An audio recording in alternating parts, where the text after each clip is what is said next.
जय श्री हरि।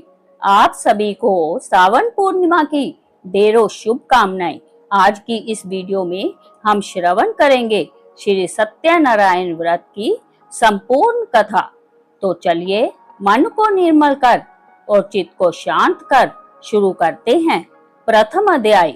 एक समय की बात है, नैमिषारण्य तीर्थ में शौनक आदि 88,000 ऋषियों ने श्री सूत जी से पूछा, हे प्रभु, इस कलयुग में वेद विद्या रहित मनुष्यों को प्रभु भक्ति किस प्रकार मिल सकती है तथा उनका उद्धार कैसे होगा? हे मुनि श्रेष्ठ, कोई ऐसा तप बताइए जिससे थोड़े समय में ही पुण्य मिले और मनवांछित फल भी मिल जाए। इस प्रकार की कथा सुनने की हम इच्छा रखते हैं। सर्वशास्त्रों के ज्ञाता सूत जी बोले, हे वैष्णव में पूज्य, आप सभी ने प्राणियों के हित की बात पूछी है, इसलिए मैं एक ऐसे श्रेष्ठ व्रत को आप लोगों को बताऊंगा जिसे नारद जी ने लक्ष्मी नारायण जी से पूछा था और लक्ष्मीपति ने मुनि श्रेष्ठ नारद जी से कहा था। आप सब इसे ध्यान से सुनिए। एक समय की बात है, जोगी राज नारद जी दूसरों के हित की इच्छा के लिए अनेकों लोकों में घूमते हुए मृत्यु लोक में आ पहुंचे, जहां उन्होंने अनेक जोनियों में जन्मे प्रायः सभी मनुष्यों को अपने कर्मों द्वारा अनेकों दुखों से पीड़ित देखा।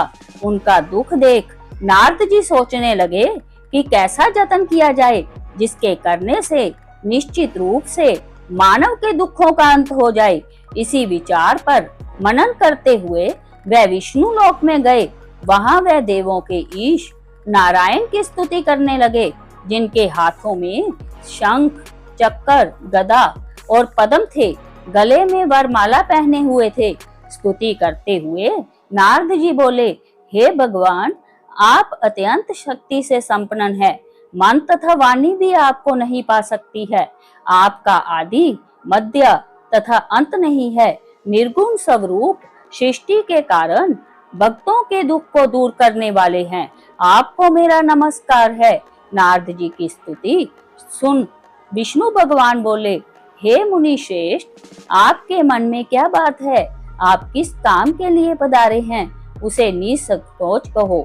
इस पर नारद मुनि बोले कि मृत्यु लोक में अनेक जोनियों में जन्मे मनुष्य अपने कर्मों के द्वारा अनेकों दुख से दुखी हो रहे हैं। हे नाथ, आप मुझ पर दया रखते हैं तो बताइए कि वो मनुष्य थोड़े प्रयास से ही अपने दुखों से कैसे छुटकारा पा सकते हैं। श्री हरि बोले, हे नारद, मनुष्यों की भलाई के लिए तुमने बहुत अच्छी बात पूछी है, जिसके करने से मनुष्य मोह से छूट जाता है। वह बात मैं कहता हूँ, उसे सुनो। स्वर्ग लोक व मृत्यु लोक दोनों में एक दुर्लभ उत्तम व्रत है जो पुण्य देने वाला है। आज प्रेम वश होकर मैं उसे तुमसे कहता हूँ। श्री सत्यनारायण भगवान का जय व्रत अच्छी तरह विधान पूर्वक करके मनुष्य तुरंत ही जहाँ सुख भोग कर मरने पर मोक्ष पाता है। श्री हरि के वचन सुन नारद जी बोले कि उस व्रत का फल क्या है और उसका विधान क्या है? जय व्रत किसने किया था? इस व्रत को किस दिन करना चाहिए? सभी कुछ विस्तार से बताएं। नारद की बात सुनकर श्री हरि बोले, दुख व शोक को दूर करने वाला, जय सभी स्थानों पर विजय दिलाने वाला है। मानव को भक्ति व श्रद्धा के साथ शाम को श्री सत्यनारायण की पूजा धर्मपरायण होकर ब्राह्मणों व बंधुओं के साथ करनी चाहिए। भक्ति भाव से ही नैवेद्य, केले का फल, घी, दूध और गेहूं का आटा सवाया ले। गेहूं के स्थान पर साठी का आटा, शक्कर तथा गुड़ लेकर वह सभी भक्षण योग्य पदार्थों को मिलाकर भगवान का भोग लगाएं। ब्राह्मणों सहित बंधु बांधवों को भी भोजन कराएं। उसके बाद स्वयं भोजन करें। भजन कीर्तन के साथ भगवान की भक्ति में लीन हो जाएं। इस तरह से सत्यनारायण भगवान का जय व्रत करने पर मनुष्य की सारी इच्छाएं निश्चित रूप से पूरी होती है। इस कलयुग में मृत्यु लोक में मोक्ष का यही एक सरल उपाय बताया गया है। श्री सत्यनारायण व्रत कथा का पहला अध्याय संपूर्ण। बोलिए श्री सत्यनारायण भगवान की जय। दूसरा अध्याय। सूत जी बोले, हे ऋषियों, जिसने पहले समय में इस व्रत को किया था उसका इतिहास कहता हूँ, ध्यान से सुनो। सुंदर काशीपुरी नगरी में एक अत्यंत निर्धन ब्राह्मण रहता था। भूख प्यास से परेशान वह धरती पर घूमता रहता था। ब्राह्मणों से प्रेम करने वाले भगवान ने एक दिन ब्राह्मण का वेश धारण कर उसके पास जाकर पूछा, हे विप्र, नित्य दुखी होकर तुम पृथ्वी पर क्यों घूमते हो? दीन ब्राह्मण बोला, मैं निर्धन ब्राह्मण हूँ, भिक्षा के लिए धरती पर घूमता हूँ। हे भगवान, यदि आप इसका कोई उपाय जानते हो तो बताइए। वृद्ध ब्राह्मण कहता है कि सत्यनारायण भगवान मनोवांछित फल देने वाले हैं, इसलिए तुम उनका पूजन करो। इसे करने से मनुष्य सभी दुखों से मुक्त हो जाता है। वृद्ध ब्राह्मण बनकर आए सत्यनारायण भगवान उस निर्धन ब्राह्मण को व्रत का सारा विधान बताकर अंतर ध्यान हो गए। ब्राह्मण मन ही मन सोचने लगा कि जिस व्रत को वृद्ध ब्राह्मण करने को कह गया है, मैं उसे जरूर करूंगा। यह निश्चय करने के बाद उसे रात में नींद नहीं आई। वह सवेरे उठकर सत्यनारायण भगवान के व्रत का निश्चय कर भिक्षा के लिए चला गया। उस दिन निर्धन ब्राह्मण को भिक्षा में बहुत धन मिला, जिससे उसने बंधु बांधवों के साथ मिलकर श्री सत्यनारायण भगवान का व्रत संपन्न किया। भगवान सत्यनारायण का व्रत संपन्न करने के बाद वह निर्धन ब्राह्मण सभी दुखों से छूट गया और अनेक प्रकार की संपत्तियों से युक्त हो गया। उसी समय से यह ब्राह्मण हर माह इस व्रत को करने लगा। इस तरह से सत्यनारायण भगवान के व्रत को जो मनुष्य करेगा वह सभी प्रकार के पापों से छूटकर मोक्ष को प्राप्त होगा। जो मनुष्य इस व्रत को करेगा वह भी सभी दुखों से मुक्त हो जाएगा। सूत जी बोले कि इस तरह से नारद जी से नारायण जी का कहा हुआ श्री सत्यनारायण व्रत को मैंने तुमसे कहा। हे ब्राह्मण, मैं अब और क्या कहूँ? ऋषि बोले, हे मुनिवर, संसार में उस ब्राह्मण से सुनकर और किस किस ने इस व्रत को किया, हम सब इस बात को सुनना चाहते हैं। इसके लिए हमारे मन में श्रद्धा का भाव है। सूत जी बोले, हे मुनियों, जिसने इस व्रत को किया है वे सब सुनो। एक समय वही ब्राह्मण धन व ऐश्वर्या के अनुसार अपने बंधु बांधवों के साथ इस व्रत को करने को तैयार हुआ। उसी समय एक लकड़ी बेचने वाला बूढ़ा आदमी आया और लकड़ियां बाहर रखकर अंदर ब्राह्मण के घर में गया।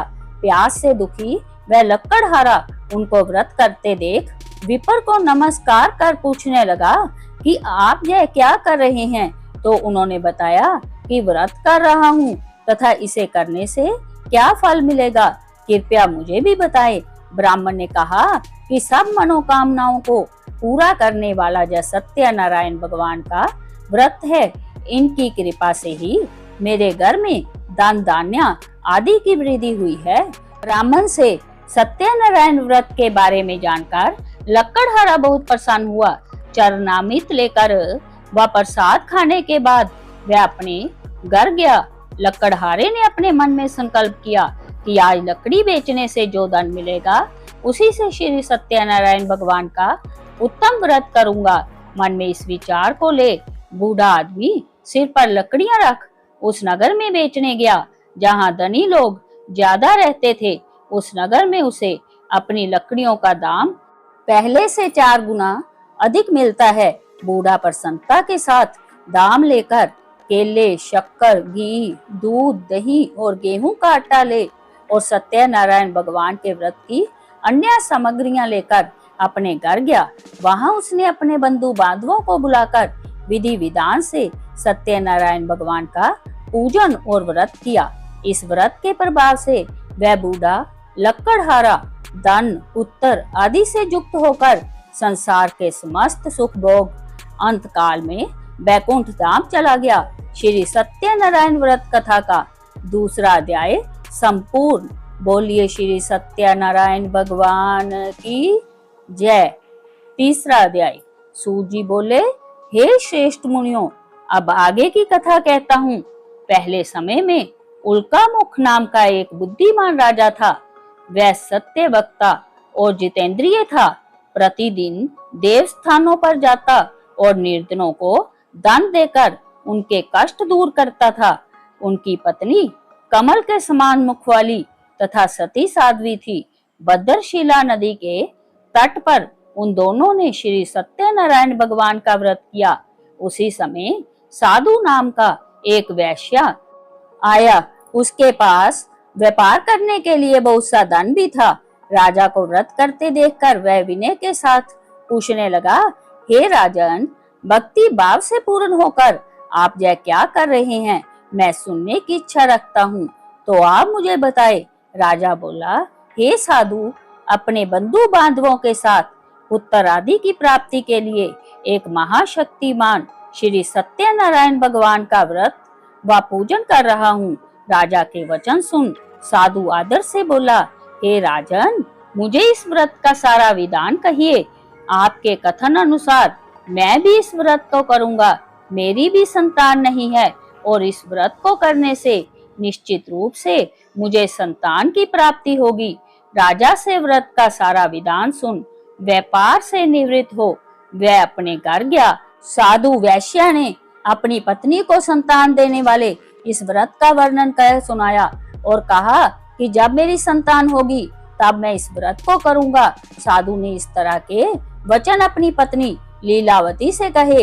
एक दिन लीलावती पति के साथ आनंदित हो संसारिक धर्म में प्रवृत्त होकर सत्यनारायण भगवान की कृपा से गर्भवती हो गई। 10वें महीने में उसके गर्भ से एक सुंदर कन्या ने जन्म लिया। दिनों दिन वह ऐसे बढ़ने लगी जैसे कि शुक्ल पक्ष का चंद्रमा बढ़ता है। माता पिता ने अपनी कन्या का नाम कलावती रखा। एक दिन लीलावती ने मीठे शब्दों में अपने पति को याद दिलाया कि आपने सत्यनारायण भगवान के जिस व्रत को करने का संकल्प किया था उसे करने का समय आ गया है। आप इस व्रत को करिए। साधु बोला कि हे प्रिय, इस व्रत को मैं उसके विवाह पर करूंगा। इस प्रकार अपनी पत्नी को आश्वासन देकर वह नगर को चला गया। कलावती अब जवान हो गई। साधु ने एक नगर में अपनी कन्या को सखियों के साथ देखा तो तुरंत ही दूत को बुलाया और कहा कि मेरी कन्या के योग्य वर देख कर आओ। साधु की बात सुनकर दूत कंचन नगर में पहुंचा और वहां देखभाल कर लड़की के सुयोग्य वणिक पुत्र को ले आया। सुयोग्य लड़के को देख साधु ने बंधु बांधवों को बुलाकर अपनी पुत्री का विवाह कर दिया। लेकिन दुर्भाग्य की बात ये कि साधु ने अभी भी श्री सत्यनारायण भगवान का व्रत नहीं किया। इस पर श्री भगवान क्रोधित हो गए और श्राप दिया कि साधु को अत्यधिक दुख मिले। अपने कार्य में कुशल साधु बनिया जमाई को लेकर समुद्र के पास स्थित होकर रत्नासारपुर नगर में गया। वहां जाकर दामाद ससुर दोनों मिलकर चंद्रकेतु राजा के नगर में व्यापार करने लगे। एक दिन भगवान सत्यनारायण की माया से एक चोर राजा का धन चुराकर भाग रहा था। उसने राजा के सिपाहियों को अपना पीछा करते देख चुराया हुआ धन वहां रख दिया जहां साधु अपने जमाई के साथ ठहरा हुआ था। राजा के सिपाहियों ने साधु वैश्य के पास राजा का धन पड़ा देखा तो वह ससुर जमाई दोनों को बांधकर प्रसन्नता से राजा के पास ले गए और कहा कि उन दोनों चोरों को हम पकड़ लाए हैं। आप आगे की कार्यवाही की आज्ञा दे। राजा की आज्ञा से उन दोनों को कठिन कारावास में डाल दिया गया और उनका सारा धन भी उनसे छीन लिया गया। श्री सत्यनारायण भगवान के श्राप से साधु की पत्नी भी बहुत दुखी हुई। घर में जो धन रखा था उसे चोर चुरा ले गए। शारीरिक तथा मानसिक पीड़ा व भूख प्यास से अति दुखी हो अन्न की चिंता में कलावती ब्राह्मण के घर गई। वहां उसने श्री सत्यनारायण भगवान का व्रत होते देखा। फिर कथा भी सुनी। वह प्रसाद ग्रहण कर वह रात को घर वापस आई। माता ने कलावती से कहा, हे पुत्री, दिन में कहाँ रही व तेरे मन में क्या है? कलावती बोली, हे माता, मैंने एक ब्राह्मण के घर सत्यनारायण का व्रत देखा है। कन्या के वचन सुनकर लीलावती भगवान के पूजन की तैयारी करने लगी। लीलावती ने परिवार और बंधुओं सहित भगवान का पूजन किया और जय वर मांगा कि मेरे पति और दामाद शीघ्र ही आ जावे, और प्रार्थना की कि हम सबका अपराध क्षमा करो। सत्यनारायण भगवान ऐसे व्रत से संतुष्ट हो गए। भगवान स्वयं राजा चंद्रकेतु को स्वप्न में दिखाई दिए और कहा, हे राजन, दोनों बंदी वैश्य प्रातः ही छोड़ दो और उनका सब धन जो तुमने ग्रहण किया है दे दो, नहीं तो तेरा धन, राज्य, पुत्र आदि सब नष्ट कर दूंगा। राजा को ऐसा वचन सुनाकर भगवान अंतर्ध्यान हो गए। प्रातःकाल राजा चंद्रकेतु ने सभा में अपना स्वप्न सुनाया और दोनों वणिक पुत्रों को कैद से मुक्त कर सभा में बुलाया। दोनों ने आते ही राजा को नमस्कार किया। राजा मीठे वचनों से बोला, हे महानुभावों, भाग्यवश ऐसा कठिन दुख प्राप्त हुआ है, अब कोई डर नहीं। ऐसा कहकर राजा ने उनको नए नए वस्त्र आभूषण पहनाए तथा उनका जितना धन लिया था उससे दूना धन दिलवाकर विदा किया। दोनों वैश्य अपने घर को चल दिए। इस प्रकार श्री सत्यनारायण व्रत कथा का तीसरा अध्याय समाप्त हुआ। प्रेम से बोलिए श्री सत्यनारायण भगवान की जय। अध्याय चौथा। सूत जी बोले, वैश्या ने मंगलाचार करके यात्रा आरंभ की और अपने नगर को चला। उनके थोड़ी दूर पहुंचने पर दंडी वेशधारी सत्यनारायण ने उनसे पूछा, हे साधु, तेरी नाव में क्या है? अभिमानी वणिक हंसता हुआ बोला, हे दंडी, आप क्या पूछते हो? क्या दान लेने की इच्छा है? मेरी नाव में तो बेल तथा पत्ते आदि भरे हैं। वैश्या का कठोर वचन सुनकर भगवान ने कहा, तुम्हारा वचन सत्य हो। ऐसा कहकर दंडी वहां से चले गए और कुछ दूर जाकर समुद्र के किनारे बैठ गए। दंडी के जाने पर वैश्या नित्य क्रिया के बाद नाव को ऊंची उठी देखकर हैरान हो गया तथा नाव में बेल आदि देखकर मूर्छित हो जमीन पर गिर पड़ा। जब मूर्छा खुलने पर बहुत शोक करने लगा। तब उसका दामाद बोला, आप शोक न करें, यह दंडी का श्राप है, अतः दंडी की शरण में चलना चाहिए, तभी हमारी मनोकामना पूरी होगी। दामाद के वचन सुन वह दंडी के पास पहुंचा। अत्यंत भक्ति भाव से नमस्कार करके बोला, मैंने जो आपसे असत्य वचन कहे थे उसको क्षमा करो। ऐसा कहकर महान शोकातुर हो रोने लगा। तब दंडी भगवान बोले, हे वणिक पुत्र, मेरी आज्ञा से बार बार तुम्हें दुख प्राप्त हुआ है, तू मेरी पूजा से विमुख हुआ है। साधु बोला, हे भगवान, आपकी माया से मोहित ब्रह्मा आदि भी आपके रूप को नहीं जानते, तब मैं अज्ञानी कैसे जान सकता हूँ? आप प्रसन्न हो, मैं सामर्थ्य के अनुसार आपकी पूजा करूंगा। मेरी रक्षा करो और पहले के समान नौका में धन भर दो। उसके भक्ति युक्त वचन सुनकर भगवान प्रसन्न हो गए। उसकी इच्छा अनुसार वर देकर अंतर्ध्यान हो गए। तब उन्होंने नाव पर आकर देखा कि नाव धन से परिपूर्ण है। फिर वह भगवान सत्य देव का पूजन कर साथियों सहित अपने नगर को चला। जब अपने नगर के निकट पहुंचा तब दूत को घर भेजा। दूत ने साधु के घर जा उसकी स्त्री को नमस्कार कर कहा कि सेठ जी अपने दामाद सहित इस नगर के समीप आ गए। ऐसा वचन सुन सती ने बड़े हर्ष के साथ सत्य देव का पूजन कर पुत्री से कहा, मैं अपने पति के दर्शन को जाती हूँ, तू कार्य पूर्ण करके शीघ्र आना। माता के वचन सुनकर कलावती प्रसाद छोड़कर पति के पास गई। प्रसाद की अवज्ञा के कारण सत्यदेव ने रुष्ट हो उसके पति को नाव सहित पानी में डुबो दिया। कलावती अपने पति को ना देखकर रोती हुई जमीन पर गिर गई। इस तरह नौका को डूबा हुआ तथा कन्या को रोता हुआ देख साधु दुखित हो बोला, हे प्रभु, मुझसे जा मेरे परिवार से जो भूल हुई उसे क्षमा करो।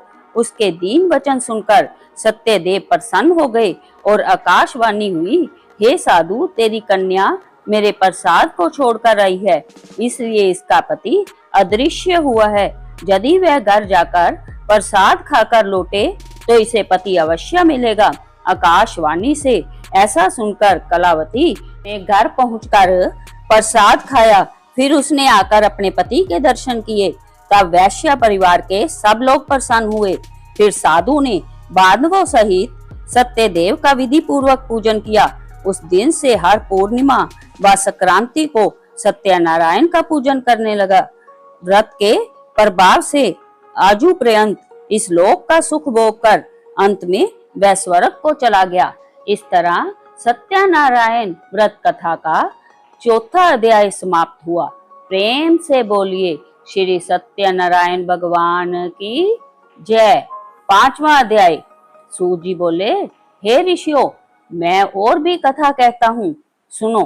प्रजा पालन में लीन तुंगध्वज नाम का राजा था। उसने भी भगवान का प्रसाद त्याग कर बहुत दुख पाया। एक समय वन में जाकर पशुओं को मारकर बड़ के पेड़ के नीचे आया। उसने भक्ति भाव से ग्वालों को बांधवों सहित सत्यनारायण का पूजन करते देखा। राजा देखकर भी अभिमानवश वहां न गया और ना नमस्कार ही किया। जब ग्वालों ने भगवान का प्रसाद उसके सामने रखा तो वह प्रसाद को त्याग कर अपनी सुंदर नगरी को चला गया। वहां उसने अपना सब कुछ नष्ट पाया तो वह जान गया कि यह सब कुछ भगवान ने किया है। तब वह विश्वास कर ग्वालों के समीप गया और विधि पूर्वक पूजन कर प्रसाद खाया तो सत्यदेव की कृपा से सब जैसा था वैसा हो गया तथा सुख भोग कर मरने पर स्वर्गलोक हो गया। जो मनुष्य इस परम दुर्लभ व्रत को करेगा, भगवान की कृपा से उसे धन धान्य की प्राप्ति होगी। निर्धन धनी होता है, बंदी बंधन से मुक्त होकर निर्भय हो जाता है, संतानहीनों को संतान प्राप्त होती है, सब मनोरथ पूर्ण होकर अंत में वैकुंठ धाम को जाता है। जिन्होंने पहले इस व्रत को किया है उनके दूसरे जन्म की कथा कहता हूँ। वृद्ध शतानंद ब्राह्मण सुदामा का जन्म लेकर मोक्ष को पाया। उल्का मुख नाम का राजा दशरथ होकर वैकुंठ को प्राप्त हुआ। साधु नाम के वैश्य ने मोर ध्वज बनकर अपने पुत्र को आरे से चीरकर मोक्ष प्राप्त किया। महाराज तुंगध्वज ने स्वयंभू होकर भगवान के भक्ति जो कर्म कर मोक्ष को प्राप्त किया। प्रेम से बोलिए श्री सत्यनारायण भगवान की जय। आइए मिलकर आरती करते हैं। ओम जय जगदीश हरे, स्वामी जय जगदीश हरे। भक्त जनों के संकट, दास जनों के संकट क्षण में दूर करे। ओम जय जगदीश हरे। जो ध्यावे फल पावे, दुख बिन से मन का। स्वामी दुख बिन से मन का। सुख संपत्ति घर आवे, सुख संपत्ति घर आवे। कष्ट मिटे तन का। ओम जय जगदीश हरे। मात पिता तुम मेरे, शरण गहूँ मैं किसकी। स्वामी शरण गहूँ मैं किसकी। तुम बिन और ना दूजा, प्रभु बिन और ना दूजा। आस करूं मैं जिसकी। ओम जय जगदीश हरे। तुम पूरन परमात्मा, तुम्हें अंतर्यामी। स्वामी तुम्हें अंतर्यामी। पार ब्रह्म परमेश्वर, पार ब्रह्म परमेश्वर। तुम सबके स्वामी। ओम जय जगदीश हरे। तुम करुणा के सागर, तुम पालन करता। स्वामी तुम पालन करता। मैं मूर्ख खल कामी, मैं सेवक तुम स्वामी। कृपा करो बरता। ओम जय जगदीश हरे। तुम हो एक अगोचर, सबके प्राणपति। स्वामी सबके प्राणपति। किस विध मिलूं गोसाई, किस विध मिलूं गोसाई। तुमको मैं कुमति। ओम जय जगदीश हरे। दीन बंधु दुखे हारता तुम्हें ठाकुर मेरे, स्वामी तुम्हें रक्षक मेरे। अपने हाथ उठाओ अपने चरणी लगाओ, द्वारे पड़ा मैं तेरे। ओम जय जगदीश हरे। विषय विकार मिटाओ पाप हरो देवा, स्वामी कष्ट हरो देवा। श्रद्धा भक्ति बढ़ाओ, श्रद्धा प्रेम बढ़ाओ, संतन की सेवा। ओम जय जगदीश। हे सत्यनारायण भगवान, कथा कहने सुनने सब पर अपनी कृपा बनाए रखना। ऐसी ही आध्यात्मिक कथाएं सुनने के लिए चैनल को सब्सक्राइब करना ना भूलें। वीडियो पसंद आए तो लाइक करें, शेयर करें और कमेंट बॉक्स में जय श्री हरि जरूर लिखें।